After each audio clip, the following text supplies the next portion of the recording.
మన Ramala collections Ashadham sale up to 60% offer. 2 లక్షల విలువ చేసే సిల్వర్ జ్యువెలరీ కొనుగోలుపై 50,000 విలువ చేసే సిల్వర్ జ్యువెలరీ ఫ్రీ.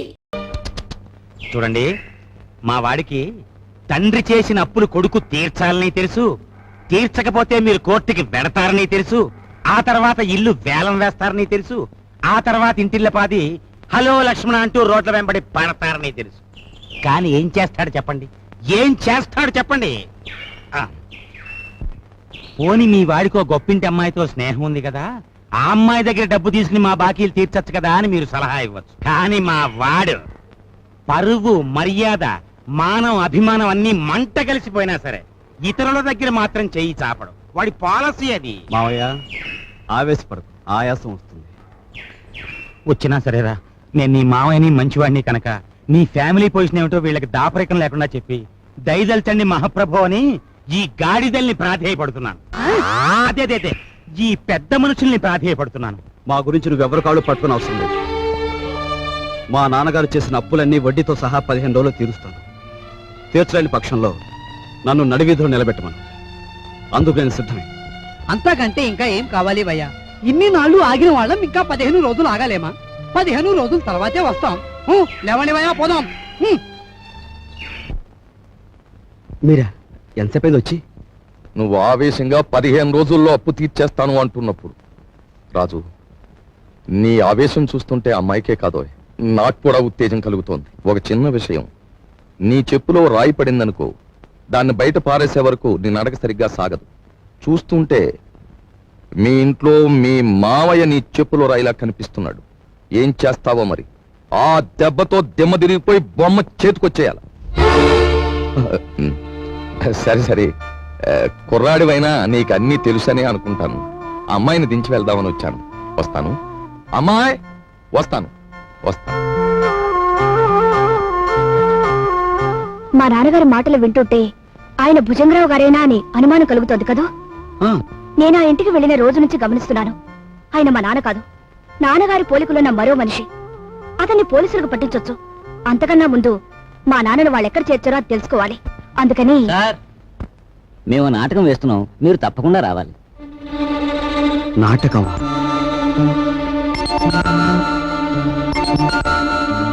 మీరెందుకు వచ్చారు? ఎవరు రమ్మన్నారు? నా జ్ఞాపక శక్తినే పరీక్ష చేస్తున్నారా? అసలు మీ గుండెకి ఆపరేషన్ చేయాల్సింది ఈ వేళేనని ముహూర్తం పెట్టిన పంతుల్ని నేనే కదా, డాక్టర్ని నేనే కదా. తప్పదు, రావాలి. కమాన్. తప్పదా? తప్పదు. వాడి ఆస్తి ఐశ్వర్యం గురించి తెలుసుకున్నాం గాని వాడి జబ్బుల గురించి తెలుసుకోలేదు. పంప మునిగిందిరా దేవుడా. నిన్ను బంధించడం వల్ల నీ ఫ్యామిలీకి, నీ ఆఫీస్కి నా సొంత సొమ్ము మదుపు పెట్టి, ఇదిగో చూడు, ప్లాట్ఫామ్ మీద అడుక్కునే వాళ్ళ అయిపోయాను. పోనీ ఓ పని చేస్తావేటి? చూడు, ఇదిగో ఈ ప్యాలెస్, ఈ డెన్ ఓ 10,000 కొనేసుకో. నా చెల్లెలు పెళ్లి చేసుకుంటా. నేను కొన్ను. ఒప్పుకోవయ్యా బాబు. నేను కొనను. ఓరు రే, ఆయన కట్టుకుని కలిసారా?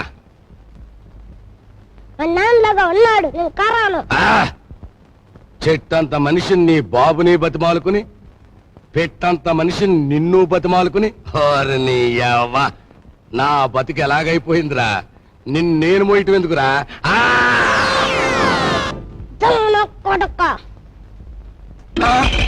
అమ్మకుంటూ నా కొడుక నన్నే కలిసేస్తావరా?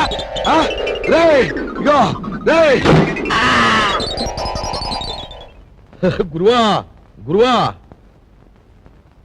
నువ్వు చేసేవేట్రా? హాయ్ బాబాయ్, ఆఫీసర్ గారికి గుండె జబ్బు ఉందంటే మనకు తెలదు. నీ గుండె జబ్బు ఉంది, ఇవాళ నీకు ఆపరేషన్ చేయాలా, వస్తావా సత్తావా అని కూర్చున్నాడు డాక్టర్. హలో, ఏళ్ళు చూపెట్టేసి పరిగెత్తుకొచ్చేసాను. ఏదో తత్తు కొడక, నువ్వేదో లక్షలు తెస్తావని నా సొమ్మంతా నీకు మదుపు పెడితే అక్కడి నుంచి పారిపోయి వస్తావా? వచ్చింది చాలక ఘనకార్యం చేసినట్టు కులుకుతున్నావా?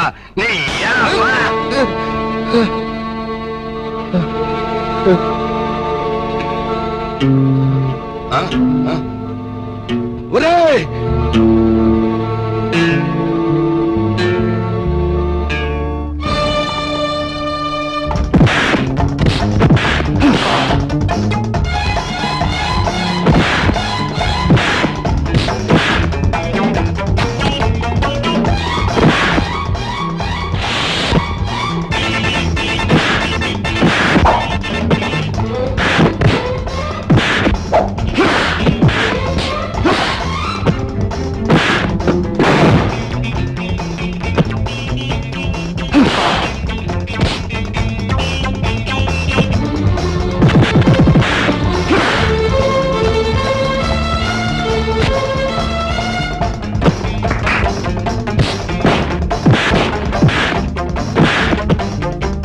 మా గురు ఎందుకు వచ్చిన ఫైటింగులు గురు మనకి ఈ దోపిడీలు దొంగతనాలు మనకి అచ్చిరావు గాని అలో ఆ మనిషి గుండె జబ్బంట పాపం కట్లెప్పు తీసేతో ప్రాణాన్ని కాపాడిన పుణ్యమైన దక్కుద్రా తీసేద్దాం. మరి నా చెల్లెలు పెళ్ళి చేసేద్దాం ఆ. రా అయ్యా తమరు మమ్మల్ని అర్జెంట్ గా క్షమించేసి వెంటనే హాస్పిటల్కి వెళ్ళి గుండె ఆపరేషన్ చేయించుకోకపోతే ప్రాణాలు పోతాయి. నాకు ఏ జబ్బు లేదయ్యా. I'm all right. బాబు మీ డబ్బు అప్పన్నంగా కాజేద్దామని మిమ్మల్ని బంధించాం గాని మీ ప్రాణాలు తీయడానికి మేము కసాయోళం కాదు బాబు. మాకు పిల్ల పాప ఉన్నారు.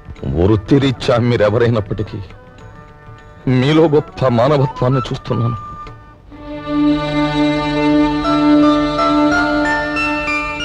ఆ వేళ నా కంఠం మీద కత్తి పెట్టి బెదిరించిన విప్లవకారుడు నువ్వే కదూ?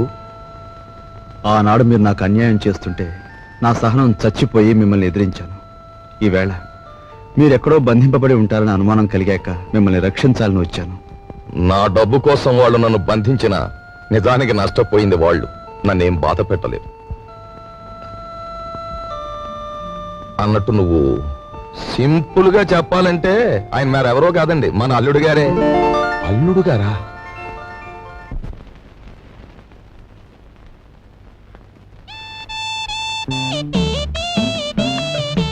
అరే మీ నాన్నగారు పోయాక నువ్వు మీసం ఉన్న మగాడివైపోయావే. అన్నట్టు మీ ఇంట్లో డబ్బు పోయిందని విన్నాను. నా కోసం నువ్వే ఆ డబ్బు తీసుంటావు. ఏది ఆ డబ్బు? చెప్పు. ఆ డబ్బు నీకిద్దామని తీశాను. ఆ రాత్రి మరెవరో నా దగ్గర నుంచి కాజేశారు. ఒక ప్రాణాన్ని నిలబెట్టడానికి నేను వ్యభిచారం చేస్తే నువ్వు వ్యభిచారం కోసం ఒక ప్రాణం తీసేశావు. నా బ్రతికే చండాలం అనుకుంటే నువ్వు నాకంటే చండాలుడివి.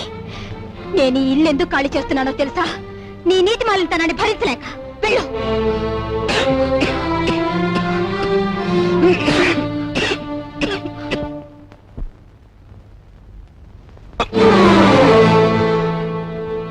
ఎక్కడికి వెళ్ళావు? చెప్పు. ఏమిట్రా నువ్వు చేసిన పని? చెప్పు. ఎక్కడికి వెళ్ళి వస్తున్నావు? చెప్పు. రాస్కెల్, ఏమిట్రా నువ్వు చేసిన పని?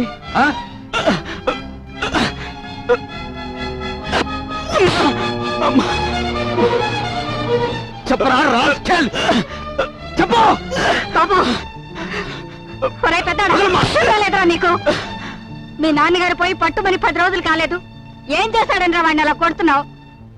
మీ నాన్నగారు ఏనాడైనా వీడిని ఇలా కొట్టడం చూసావా? వీడు చేసిన పనికి కొట్టడం కాదమ్మా, చంపాలి. చంపి నిన్ను పాతేయాలి. ఏం చేశాడు అంత పెద్ద తప్పు? ఏం చేశాడా వీడు?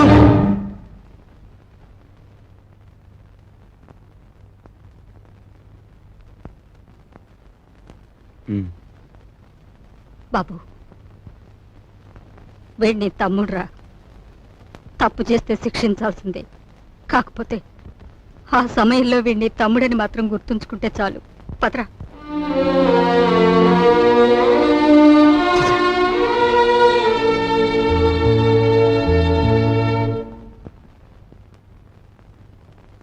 వాడెందుకు కుట్టాడో తెలుసా అమ్మా? చెప్పు. పక్కన కాబోయే పెళ్ళం ఉంది కదా, ఆవిడ ముందు గొప్పలు చూపించుకోవడానికి. ఒరే కృష్ణ, నువ్వు చిన్న కొడుకువైతే నీకంటే ముందు పుట్టిన పెద్ద కొడుకురా వాడు. నీకంటే ముందు నుంచే చూస్తున్నాను. వాడెప్పుడూ తప్పు చేయడు. వాడితో ఉన్న ఆ పిల్ల వాడెంత గొప్పదని నా అభిప్రాయం. ఏం జరిగిందో తెలుసా అని. వాడు నిన్ను చూసి ఉనికిపోయినప్పుడు నీ గురించి ఏ దుర్వార్త వినవలసి వస్తుందో అని భయపడ్డాను. ఏం జరిగిందని అడగటానికి కూడా ధైర్యం చాలకు వచ్చేశానురా.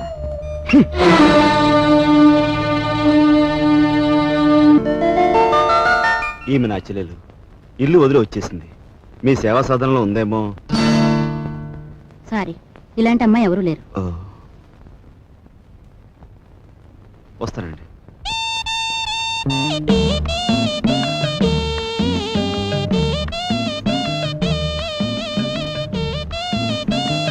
ఇలా రా. వస్తున్నా. నీ చూపులోని ఆకలి నాకు అర్థమైంది. నీకేది కావాలన్నా నేను ఉపయోగపడతాను. అలాగే నాకేది కావాలన్నా నువ్వు ఉపయోగపడాలి. ఇక్కడ ఫ్రెండ్షిప్ కి అది కండిషన్. ఓకే? రాజు, నువ్వేవి అనుకోనంటే ఈ డబ్బుతో నీ అప్పులన్నీ తీరిస్తే ఎలా ఉంటుంది? స్నేహితురాలుగా నేనేం చేయాలో ఏం చేయగలను నాకేం అర్థం కావటం లేదు. నీ అభిమానం ఆత్మబలం అండగా ఉంటే నాకు అంతే చాలు. పద. మంచితనం మించిపోవును, ఆలసించిన ఆశాభంగం. 8 రోజులు సైకిల్ తొక్కిన వారికి 8,000 రూపాయలు బహుమానం. 8 days 8,000. 8 రోజులు సైకిల్ తొక్కిన వారికి 8,000 రూపాయలు బహుమానం.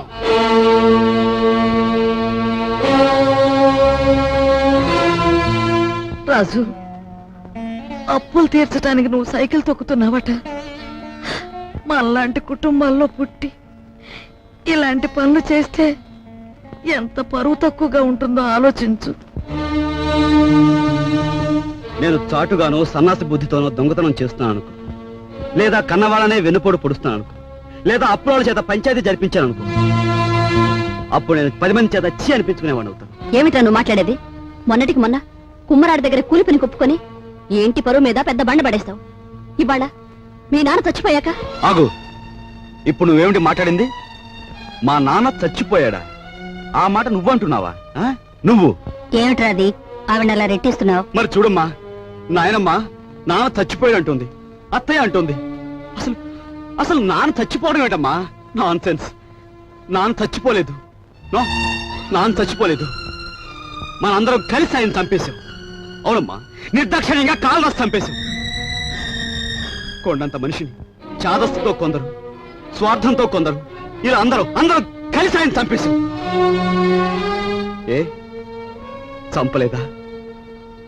ఒక్కసారి మీరందరూ గుండెల మీద చేతులు వేసుకుని ఆలోచించండి. ఆయన జీతం నెలకు 500 రూపాయలు, కేవలం 500 రూపాయలు. తాహతకు మించిన కోరికలు కోరి మనందరం కలిసి ఆయన చంపేశాం. He was successfully murdered by all his family members. నోరుంది కదా అని తప్పులు పడుతున్నారు. నేను చేస్తున్న ఈ పనిలో ఓ పవిత్రమైన ఆశయం ఉందే తప్ప ఇదేం పరువు పోయే పని కాదని నాకు బాగా తెలుసు.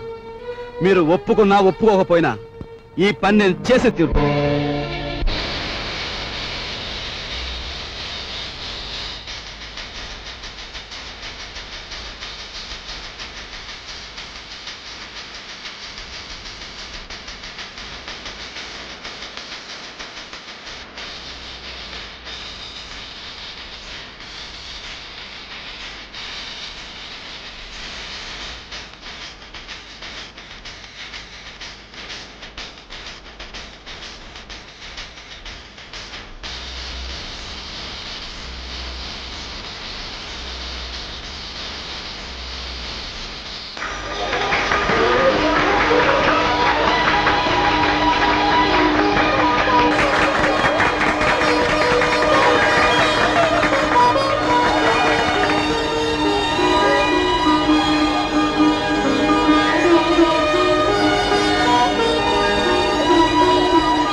ఇవాళ నీ కొడుకు ప్రయోజకుడైనందుకు ఇప్పుడు నువ్వు ఉంటే ఎంత ఆనందించబడివిరా.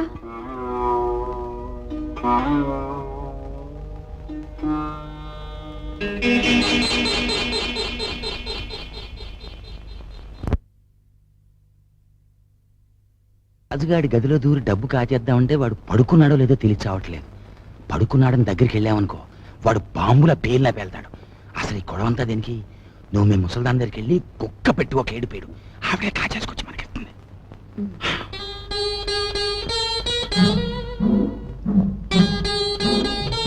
రాజు సైకిల్ దుక్కి సంపాదించిన డబ్బుతో ముందు అప్పులు తీరుస్తానంటున్నాడు. మమ్మల్ని మాత్రం ఆగమంటున్నాడు. వాడు సైకిల్ తొక్కుతానంటే మనం అందరం వాడిని కాదన్నాం. ఇప్పుడు ఆ డబ్బు మనం కావాలంటే ఏం బాగుంటుందమ్మా? అందుకే వాడి చేతిలోంచి మనం తీసుకోము. మరి నువ్వు ఆ గదిలోకి వెళ్తావు, ఎవ్వరికి అనుమానం ఉండదు. ఆ డబ్బు నువ్వు తెస్తావు.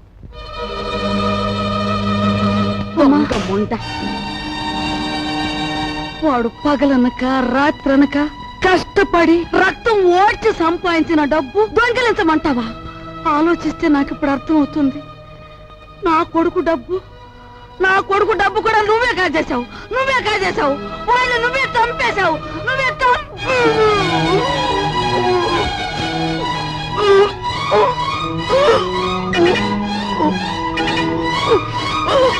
నాయనమ్మా నాయనమ్మా ఏమైంది బాబు ఏమైంది నాయనమ్మా ఎందుకు కేకలు పెట్టావు నాయనమ్మా ఏమైంది నాయనమ్మా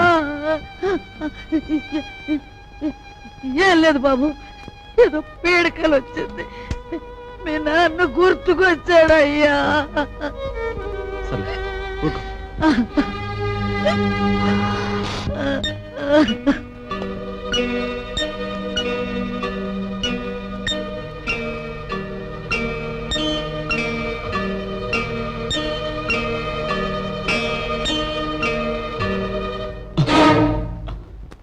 ఏమిట్రా లోపల నుంచి వస్తున్నావు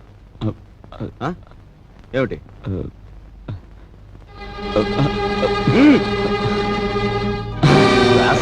ఏమిటారు నువ్వు చేసిన పని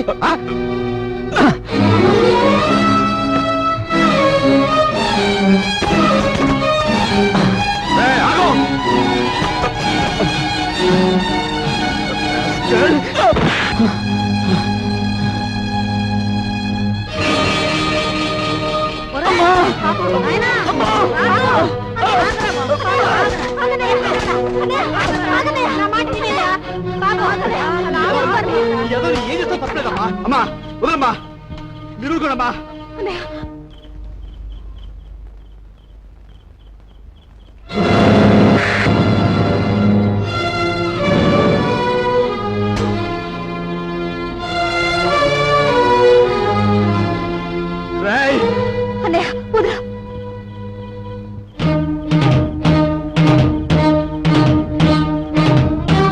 దుర్మార్గుడా ఎంతకు తెగించావురా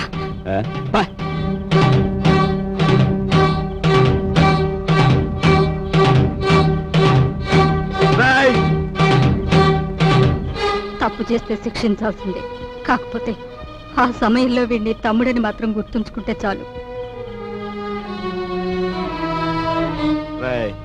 తమ్ముడు ఎవడ్రా నీకు తమ్ముడు? ఒక సిగరెట్ వెలిగించినంతసేపు లేదు నీ పెద్దరికం, ఒక దమ్ము లాగినంతసేపు లేదు నీ పెద్దరికం. అందుకోసం నువ్వు ఎగిరిపడిన అవసరం లేదు. ఏమిటి నీ గొప్ప? నాన్న చచ్చిపోయి 4 రోజులు కాలేదు, రకరకాలుగా అధికారం చలాయించాలని చూస్తున్నావు. నీ పెద్దరికం నాకు అక్కర్లేదు. చచ్చినాడా ముసలిముండా. ఐఎమ్ సారీ, నీకు మర్యాద ఇవ్వాలి కదూ. చూడు మిస్టర్, నీకు ఎవరి పెద్దరికం అక్కర్లేదనుకుంటే ఈ ఇంట్లో నుంచి తక్షణం బయటకు అయిపోవచ్చు. నేను ఇంట్లోంచి వెళ్ళిపోవాల్సి వస్తే ఏం జరుగుతుందో తెలుసా? నువ్వు ఈ ఇంట్లో ఉండాలంటే ఏం చేయాలో తెలుసా? తెలుసు. నిన్ను అన్నా అని గుర్తించాలి, నువ్వు తంతే పడుండాలి. అంతేకాదు, దున్నపోతల తింటూ కూర్చోకూడదు. కాయ కష్టం చేసైనా సరే సంపాదించాలి, అప్పుడే నీకు తిండి. ఓహో, సంసారం సవ్యంగా సాగాలంటే ఇంట్లో అందరూ కష్టపడాలి, అలాగే ఇంటి పరువు కాపాడాలంటే అందరూ కలిసి ఉండాలి కదూ. నీకు గుణపాఠం చెప్పడానికి నేను బయటికి వెళ్ళాలి, వెళ్తాను. Good bye. నువ్వు కలలు కంటూ ఊహల్లో తేలకు. Go and enjoy. Come on.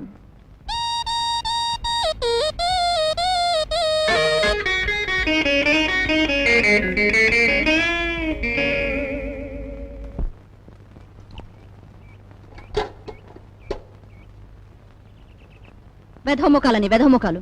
పొద్దున్న లేచి ఏ వెధోమండ ముఖం చూశాను. గుమ్మం తగిలి తలంతా బొప్పి కట్టింది.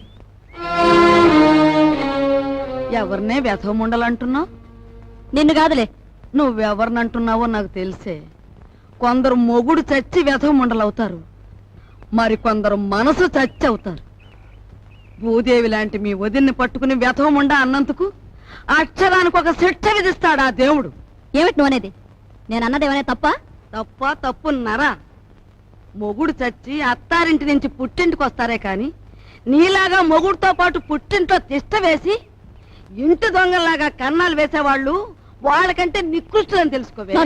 కూతురనే ఇది కూడా లేకుండా వాగుతున్నావు. నీకు పిచ్చెక్కింది. పిచ్చే.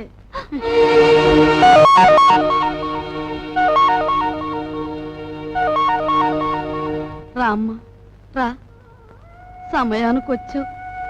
చూసావా అమ్మా, దేవుళ్ళంటే నా బిడ్డని మింగింది కాకుండా అది ఎన్ని మాటలు అంటుందో. ఇవి చేతులు కావనుకో అమ్మా, నీకు అన్ని భోగాలు ఉండి కూడా మా ఇంటికొచ్చి ఎన్నో మా కష్టాలు చూసిందానివి. నువ్వే ఏదైనా ఉపాయం ఆలోచించి ఈ గాది కింద పందికొక్కుల్ని విరగడి చేయి తల్లి. మీరేం బాధపడకండి మామగారు, నేను మీ మనవడు కలిసి ఆలోచించాం. నాకు చిన్నప్పటి నుంచి లక్షాధికారులతో మాట్లాడటం అంటే చెడ్డ సరదా అండి. మీ అంతటా మీరే పిలిపించేసరికి నేను కూడా ఓ లక్షాధికారిని అయిపోయిన ఫీలింగ్ వచ్చేసిందండి. ఏం లేదు, మా జయ లక్షల్లో పుట్టి లక్షల్లో పెరిగింది. కూర్చోండి. అదృష్టవంతురాలు, తొందరగా రా. ఆ అదృష్టానికి వారసురాలుగా మాత్రం ప్రవర్తించడం లేదు. ఆ ఇంట్లో 4 రోజులుండి ఇక్కడికొచ్చినా ఆ గూటి పలుకే పలుకుతోంది. నిజానికి ఆ ఇంట్లో డబ్బు యొక్క విలువ తెలిసింది మీ ఇద్దరికేనన్న నా అభిప్రాయం. అంచేత మీరిద్దరూ ఇక్కడే 4 రోజుల పాటు ఉండి మా జైకి డబ్బు యొక్క విలువేమిటో కాస్త తెలియజెప్పండి. మీ ఇంట్లో సెటిల్ అయిపోయి మీ అమ్మాయికి డబ్బు గురించి చెప్పడం అంటే కాశ్మీర్లో పుట్టి పెరిగిన వాడికి ఐస్ మొక్కల గురించి చెప్పినట్టు ఉంటుందండి. సరే, మమ్మల్ని ఎప్పటి నుంచి రమ్మంటారో చెప్పేయండి. ఈవేళే వచ్చేస్తే చాలా సంతోషిస్తాను.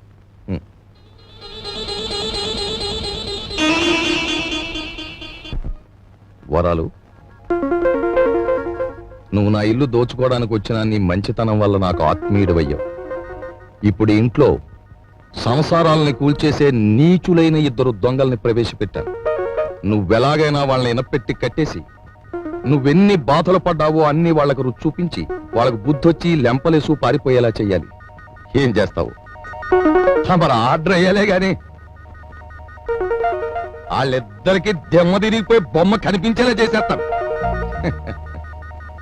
నేను ఇల్లు వదిలిపెట్టి వచ్చేశాను. మొన్న 8 రోజులు సైకిల్ తొక్కి డబ్బు సంపాదించిన దగ్గర నుంచి మా అన్నయ్య ఎలక్షన్లో గెలిచిన ఎన్టీ రామారావు అని అనుకుంటున్నాడు. అభిమానంతో అందరూ ఎన్టీఆర్ ని అన్నా అని పిలుస్తుంటే వీడు మా మీద అధికారం చలాయించి అన్నా అనిపించుకోవాలని చూస్తున్నాడు. ఏమిటి, మీ అన్నేను అన్నా అనాలా? అందాం.